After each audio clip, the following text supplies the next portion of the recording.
ल्याम्मा चाहिँ बसन्तजी हुनुहुन्छ, उहाँसँग चाहिँ सोध्नेछौँ। सरजी, हजुर यो निमतारा पोलिक्लिनिक प्रणाली बिजुवारले निकै सेवा दिइरहेछ। पछिल्लो समय भिडभाड पनि निकै हुन्छ, बिरामीहरूको चाप पनि हुन्छ।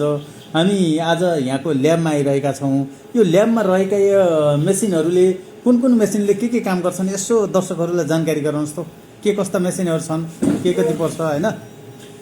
यो मिसिन भनेको सिबिसी हो, सिबिसी मिसिन हो। सिबिसी मिसिनले ल्याएर तपाईँको रगतको मात्राहरू, डब्ल्युएसओ, आरबिसीहरू है, प्लेटलेटहरू के छ, कस्तो छ, भर्ती बढी छ कि भन्ने हेर्छ।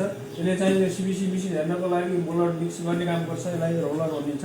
यो चाहिँ HbA1c मिसिन हो। यसले ब्लडको 3 महिनाभन्दा अगाडिको सुगरहरू कस्तो छ, लेभलहरू भनेर हेर्न परेको हुन्छ।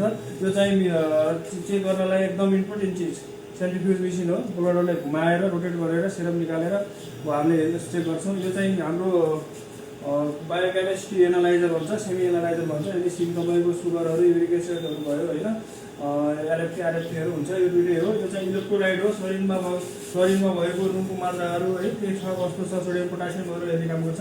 यो चाहिँ किलिया भन्छ यसलाई। यसले हर्मोनहरूको चेक गर्छ, जस्तै TRPहरू भयो, vitamin B, vitamin B12, vitamin K prolactin हर्मोनहरू होइन, एटिसिसीबीहरू, बातकोहरू सब गर्छ है। यो चाहिँ भयो। अब यो चाहिँ खास स्पेसल्ली स्टुलहरू, युरिनहरू अनि स्पुटमहरू हेर्नको लागि माइक्रोस्कोप प्रयोग गरिन्छ। मोटामोटी लगभग हाम्रो बेसिक चाहिँ यति नै छ है। सानो कोठा छ होइन, ल्याबमा गर्नुहुन्छ। यहाँ रहेका सामग्रीहरू पनि त बहुत महँगा होला होइन? लगभग छन्। बेसिकली तपाईँको 5-7 लाखदेखि माथि नै छन् है सामानहरू चाहिँ।